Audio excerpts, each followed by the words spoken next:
Hello, I'm Kaiser and welcome to Moose Reads. Before I get started, I want to say that the opinions that I give here are my own opinions. They are extremely subjective.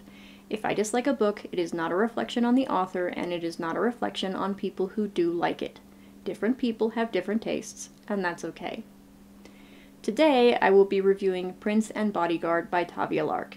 This is the fourth book in the Perilous Courts series. It is a queer fantasy romance. The description says, Vana Dyer can't show weakness if he wants to survive the Draskorin court. The only man he can be vulnerable with is Daromir, Vana's magic-bound bodyguard. The binding lets them share each other's pain, and Vana depends on Daromir's comfort as much as his services as a guard. Vana could never risk their friendship, even if he craves far more than Daromir's loyalty. Daromir Asri sees a side of Vana nobody else sees. Behind closed doors, the cold, elegant prince is kind-hearted, vulnerable. He needs Daromir. If Daromir's devotion sometimes feels like something else, Daromir must be mistaken. His duty comes first, and he'll do anything to protect Vana, including one thing he's never done before. He's keeping a secret. Then their magic bond changes, and suddenly Vana and Daromir don't just share pain anymore. Each shared sensation pushes their friendship to the breaking point, just when Vana and Daromir need each other most. They're facing a mysterious ambassador, a chaos-stirring prince, the consequences of past schemes, and an assassin seeking Vana's life. Again, 4 stars. The degree to which this series has drawn me in is ridiculous. I read 25% of Prince and Pawn, 100% of this, and 50% of the next book in one day. So I think it's safe to say that I'm enjoying it. Would recommend. I think this is probably my least favorite so far. It's not bad by any means. I still had a great time with it. I read it in a day, but it wasn't a dynamic I felt as invested in.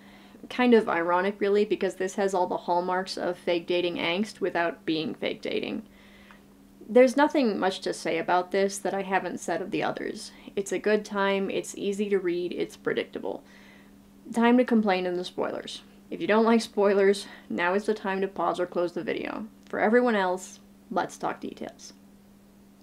These books really are predictable. We start the prologue with Vana being told he's to be adopted by House Dyer, and the tournament to determine his blood guard will take place earlier than usual. Then we cut to Daro, who is not competing. So, obviously he's going to run into Vana, decide he wants to be his blood guard, and compete after all. And that's exactly what happens. Vana is asked to escort a diplomat around and be nice, but his father won't tell him what his goals are. I was slightly off on this, because I thought he was planning a betrothal to the diplomat, but it turned out she was married, so then I was a little confused.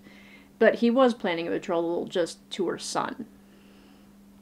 Also, and this is the one that frustrated me, the assassin was so obvious I don't understand why Daro didn't notice. The diplomat comes with an aide, Mori, who seems extremely clumsy and tells Daro early on that he's supposed to help the diplomat remember details so that she can write a travel log. Fine, whatever. But the first outing Vana takes the diplomat on, Mori trips over a stool that he says he didn't see, and is then sent to wait outside. And then the next big outing, he is sent to wait outside. Seems pretty useless as a second set of eyes if he never sees anything. Obviously this should be suspicious, but not to the characters. It is possible that this is a writing issue, to be fair. The diplomat clearly does not know she's brought an assassin, as she isn't the one who hired him. So presumably that is his job, he just can't possibly be any good at it. I also kind of guessed they'd catch a lift from Vana's brother Merrick, who is in charge of the dragon riders, because when you're fleeing the kingdom, what better way than on a dragon?